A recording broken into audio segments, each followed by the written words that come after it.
Friend, may sakyanan.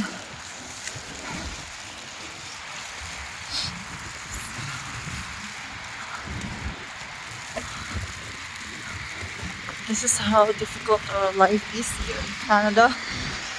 You'll be fighting and struggling with the heavy snow, going to work for money to support all your needs, your financial needs, and support your family. Right back in the Philippines. So it was all for you, my beloved family. Pag na. Nawang akong kamot. Namuha na siya, no? Hapit na siya mo dahi sa katugnaw.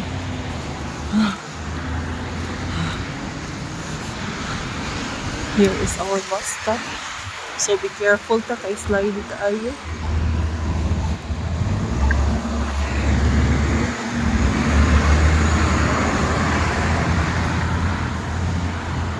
Ano po dyan akong bus, oh. Coming right there. Like, ano eh?